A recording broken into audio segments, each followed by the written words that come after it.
नारद जी गए, रानी घबरा गई, कहने लगी नारद हुआ क्या? नारद जी सारा वृत्तांत सुनाते, कहते हैं कि आपके पति के सिर में दर्द है। तो कहे नारद फिर आप यहाँ खड़े क्यों, जाओ हमारे राज वैद्य को बुलाओ। कहे कि देवियों ये सुझाव मैंने कृष्ण को पहले ही किया था कि वैद्य जी को बुला देता हूँ, लेकिन कृष्ण वैद्य जी को नहीं बुलाना चाहते। क्यों? तो कह रहे हैं कि उनका जो मस्तक में दर्द हो रहा है, पीड़ा हो रहा है, वो वैद्य की दवाई से नहीं, आप लोग दवा देंगे तब ठीक होगा। तो क्या करें, हमारे पास क्या कौन सी दवा है? तो नारद जी कहते हैं यदि सभी रानियां अपने अपने चरण रज को दोगी तो उनका मस्तक दर्द ठीक हो जाएगा, मस्तक में जो पीड़ा हो रहा है वो ठीक हो जाएगा। रुक्मणी इत्यादि जितनी भी रानियां थी सब कहने नारद पागल हो क्या, कैसी बहकी बहकी बातें कर रहे हो? हम उनकी पत्नियां हैं, उनकी दासी हैं, भला हम अपना चरण रज उनके मस्तक के लिए कैसे दे दे? हमें पाप की भागी बनाना चाहते हो? नारद हम पाप की भागी नहीं बनना चाहते। यदि हम अपना चरण रज दे देंगे तो हमें मृत्यु के बाद नरक में ढकेला जाएगा, इसलिए हम पाप की भागी नहीं बने। हाँ कहो तो हम ही जाकर के वैद्य जी को बुला कर लाते। आज सभी रानियों ने इनकार कर दिया। सुखदेव जी महाराज कहते हैं कि राजा परीक्षित नारद जी भगवान के पास गए और भगवान के पास जाकर के सारा वृत्तांत सुनाया। नारद जी से भगवान कहते हैं कि नारद अब विलंब ना करते हुए अति शीघ्र तुम वृंदावन धाम जाओ और वृंदावन धाम जाकर के सभी गोपियों को यही कहना। नारद जी विलंब ना करते हुए द्वारिका से वृंदावन की ओर निकल पड़े। सुखदेव जी महाराज कहते हैं कि इधर ब्रज की गोपियां जो हैं यमुना जी में इकट्ठी हुई, जहां पर कृष्ण राधा जी बैठा करते थे, गोपियों के साथ वार्तालाप किया करते थे। गोपियां भगवान को याद कर रही हैं कि कृष्ण आप कब आओ, आप कब आओ। आजा श्याम यार तेरी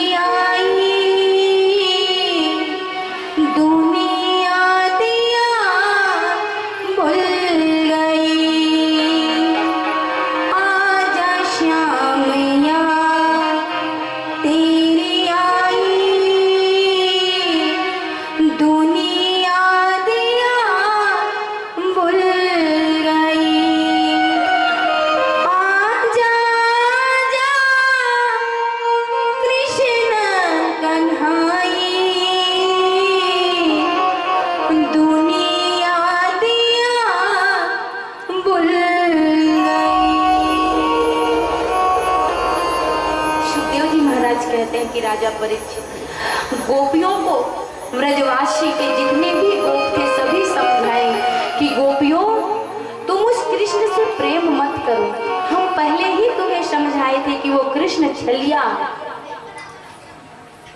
टेढ़ी टांग वाला है, इसके साथ प्रेम ना करो। लेकिन गोपियां तुम हमारी बात नहीं मानी और आज देखो तुम्हारी हालत कैसी है। गोपियां कहती है हमें मत छुओ जगवालों, हमें इश्क की बीमारी है, हमारा वैद्य दुनिया में वही बाके बिहारी है। उसी ने दर्द दे करके हमारा ये हाल कर दिया, दवा देगा वही आकर के उसी की इंतजारी है, हमारा वैद्य दुनिया में वही बाके बिहारी है। आजा श्यामिया तेरी आई दुनिया दिया भूल गई, आजा श्यामया तेरी आई दुनिया दिया भूल गई। निगाहों में तुम हो, ख्यालों में तुम हो, ये जन्नत नहीं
यमुना के पावन तट पर बैठ करके कह रही कि आजा श्याम आजा, तेरी याद आ रही है, कब आपका दर्शन होगा। नारद जी का आगमन हुआ। नारद जी यमुना के तट पर सभी गोपियों को इस तरह से रुदन करते हुए देख रहे हैं। नारद जी गोपियों के समीप गए और जाकर के कहने लगे कि नारायण नारायण देवियों, नारद का नमस्कार है। गोपियां खड़ी हो गई, खड़े होकर नारद जी को प्रणाम किया, कहने लगे नारद आपका आगमन कहाँ से हो रहा है। नारद जी बताते हैं कि मैं द्वारिकापुरी से आ रहा हूँ। गोपियां कहती हैं अच्छा अच्छा, द्वारिकापुरी से आ रहे हैं, कृष्ण ने कोई संदेश भेजा है क्या हमारे लिए। नारद जी कहते हैं कि हाँ गोपियों, संदेश तो भेजा है। गोपियां कहती हैं कि नारद जी क्षण मात्र भी विलंब ना करिए, आप तुरंत सुनाइए कि हमारे कृष्ण कन्हैया हमारे लिए क्या संदेश भेजे। नारद जी कहते हैं कि गोपियों, तुम्हारे कृष्ण जो है वो बहुत कष्ट में है। गोपियां कहने लगी हमारे कृष्ण कष्ट में, क्या हमको बुलाया गया है। कहे नहीं गोपियों, तुमको कृष्ण ने नहीं बुलाया। तो फिर प्रभु फिर आप यहाँ क्या कर रहे हो, आप जाओ, जा करके उस कष्ट से उनको निकालो। नारद जी कहते हैं इसीलिए तो यहाँ आया हूँ। हे ब्रज की गोपियों, केवल आप ही उनको इस कष्ट से निकाल सकते हो। गोपियां कहने लगी नारद जी आप इधर उधर की बातें ना करिए, क्या लेने आए हैं, हम किस तरह से कृष्ण की मदद कर सकते हैं, सहायता कर सकते हैं, आप विलंब न करते हुए कहिए। नारद जी कहते हैं कि गोपियों, कृष्ण के मस्तक में पीड़ा हो रही है और उस कृष्ण को आपने अपने चरण का रज दोगे तो उस चरण के रज को वो मस्तक पर धारण करेंगे तो उनका मस्तक का पीड़ा जो है वो ठीक हो जाएगा। सुखदेव जी महाराज कहते हैं कि राजा परीक्षित विलंब ना करते हुए गोपियां मटके को पृथ्वी पर रखी और अपने अपने चरण से रज उठा करके नारद जी के हाथ में थमा दिया। कहे कि नारद जी आप विलंब ना करो, तुरंत द्वारिकापुरी जाओ और द्वारिकापुरी जाकर के मिट्टी कृष्ण कन्हैया के मस्तक पर लगा देना। नारद जी कहते कि गोपियों, तुम्हें पता है तुमने अपने चरण का रज किसके लिए दे रहे हो। कहीं हाँ जानते हैं, अपने कृष्ण के लिए। तो वो कृष्ण कौन है तुम्हें पता नहीं है। गोपियां कहती हैं कि हम जानते हैं, इस जगत का स्वामी है कृष्ण। तो गोपियों, जब तुम जानती हो तो उनके लिए अपने चरण रज कैसे दे रही हो। पता है ना, यदि ये चरण रज वो मस्तक पर धारण करेंगे तो तुम नरक में चली जाओगे। सुखदेव जी महाराज कहते हैं कि राजा परीक्षित, गोपियां कहती हैं कि हे नारद जी, हमें केवल कृष्ण से प्रेम है, यदि हमारे चरण रज से कृष्ण की पीड़ा यदि चली जाती है तो हम नरक में जाने के लिए भी नहीं, हम नरक को भी चली जाएंगे, लेकिन केवल हमारे कृष्ण का मस्तक का जो पीड़ा है वो ठीक हो जाएगा। सुखदेव जी महाराज वर्णन करते हैं कि नारद जी वो प्रेम देखे और प्रेम देख करके नारद जी गोपियों के चरण कमल में पड़ गए कि वाह गोपियों, कृष्ण कन्हैया सत्य ही कहते हैं कि आप सचमुच प्रेम की मूर्तियां हैं, प्रेम उत्पन्न करने वाली हैं। इसीलिए इस वृंदावन को प्रेम की नगरी कहा जाता है। हे गोपियों, तुम्हारा कल्याण हो, इसी तरह से कृष्ण के चरण कमल में तुम्हारा प्रेम बना रहे। आज कृष्ण कन्हैया जो है, नारद जी जो है कृष्ण कन्हैया के पास द्वारिकापुरी आए और द्वारिकापुरी आकर के सारा वृत्तांत सुनाया। कृष्ण कन्हैया कहते हैं कि नारद, अब पता चल गया कि 16,108 रानियों के होते हुए भी गोपियों के पास मैं क्यों रहता हूँ, गोपियों का स्मरण मैं क्यों करता हूँ। क्योंकि आप जब मेरी अर्धांगिनियों के पास गए, मेरी पत्नियों के पास गए, तो मुझे पीड़ा में व्याकुल देखकर वो कहने लगे कि हम पाप की भागनी नहीं बनना चाहते, अपना चरण रज नहीं दिया। लेकिन धन्य है वो ब्रज की गोपी जिन्होंने ये भी नहीं देखा कि हम कृष्ण के लिए चरण रज देंगे तो वो नरक में चले गए। मेरे लिए उन्होंने ये स्वीकार कर लिया, नरक जाना भी स्वीकार कर लिया। तो भला ब्रज की गोपियों के जैसा प्रेम मुझे कहाँ मिलने वाला है। इसीलिए नारद, मेरा तन यहाँ है लेकिन मेरा मन वृंदावन धाम में है।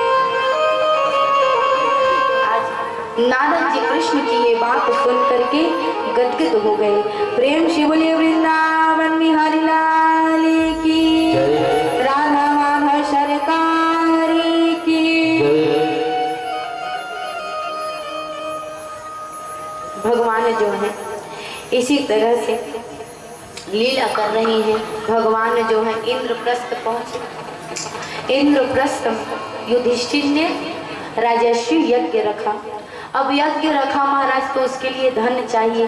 सभी भाई जो है धन वसूलने के लिए चले गए, लेकिन एक राजा ने धन नहीं दिया, वो है जरासंध। जरासंध ने जब नहीं दिया तो भगवान जो है और अर्जुन भीम भिक्षुक का भेष बना करके जरासंध के पास गए और जरासंध के पास जा करके भिक्षा मांगी।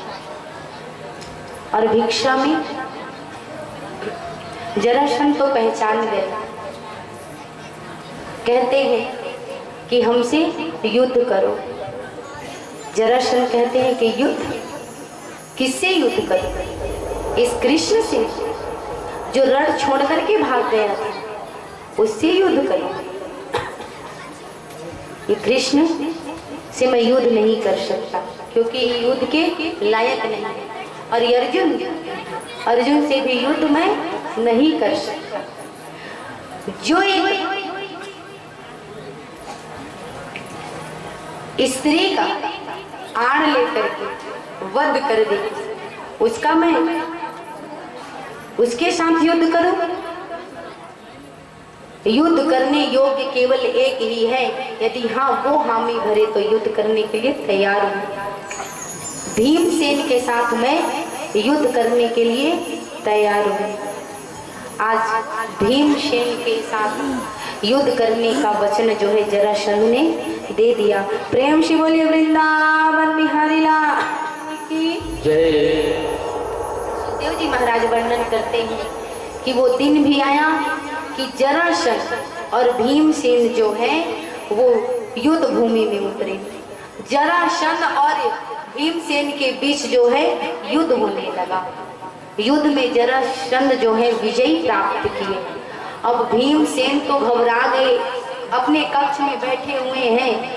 वासुदेव जी आए, कहने लगे कि वासुदेव मैं ये युद्ध नहीं करूंगा क्योंकि उस जरासंध को कोई जीता ही नहीं जा सकता, इसलिए मैं ये युद्ध नहीं करूंगा।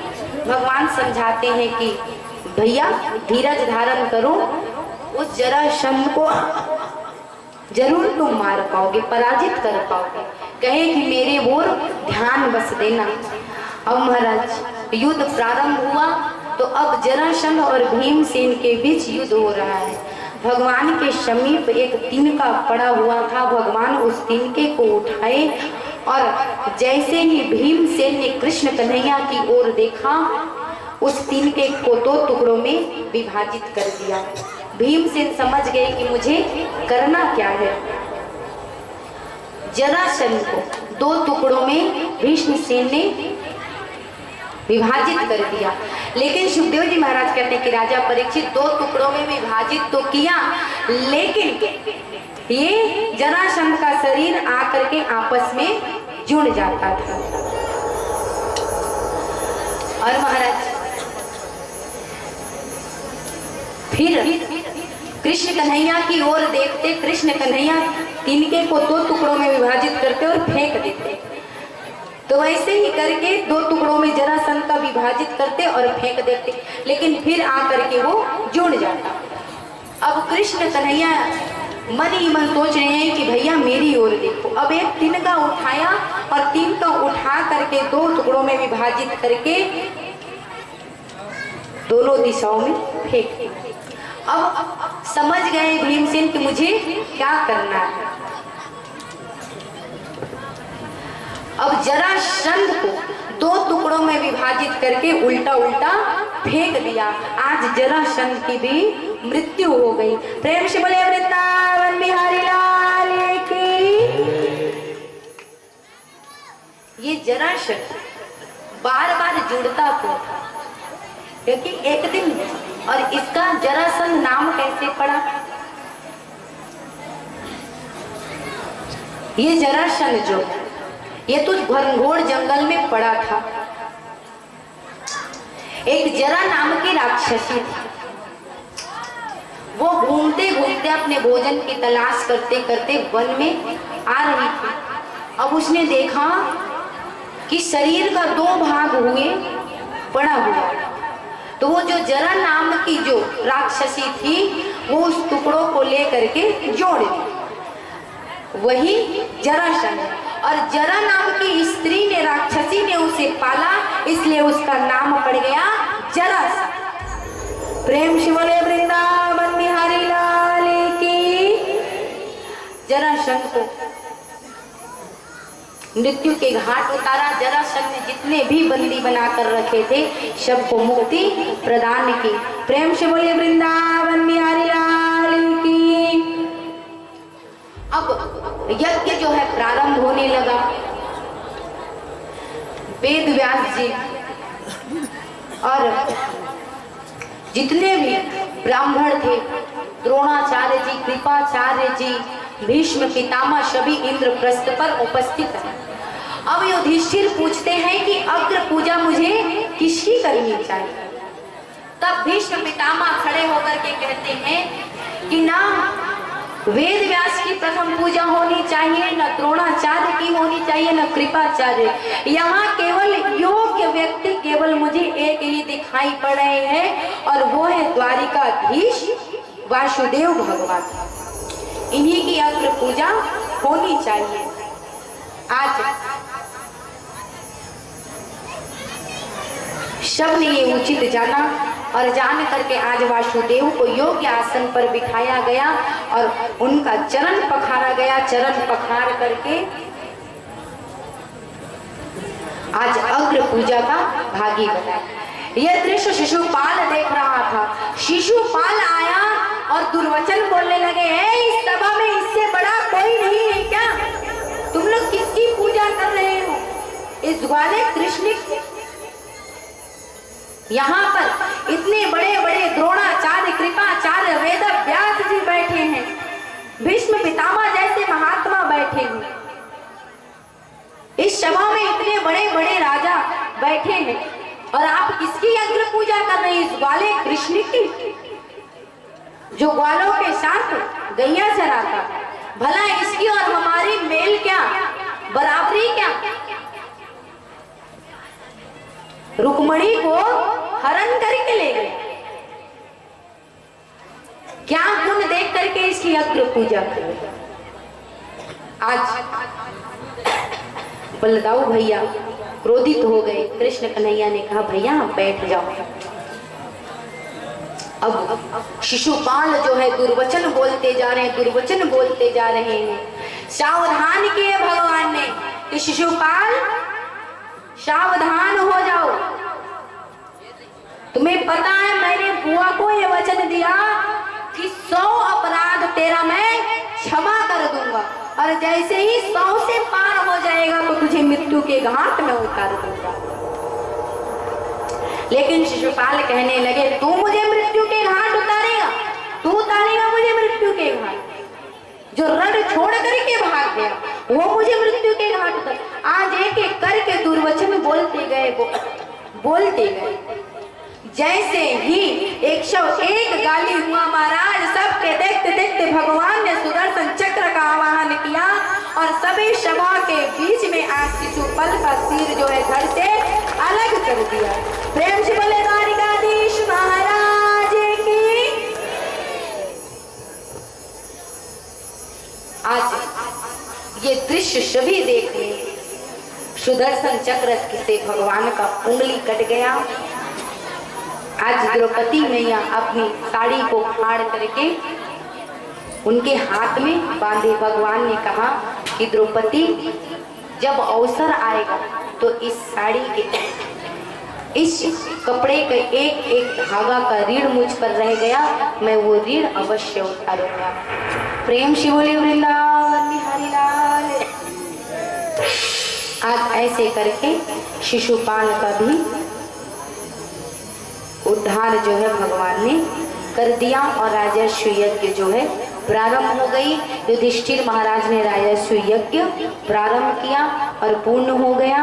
आइए भगवान की कथा, जो राजस्व यज्ञ की कथा है, यहीं पर विश्राम करते हैं और सुदामा जी महाराज की कथा की ओर बढ़ते हैं। प्रेम से बोलिए वृंदावन।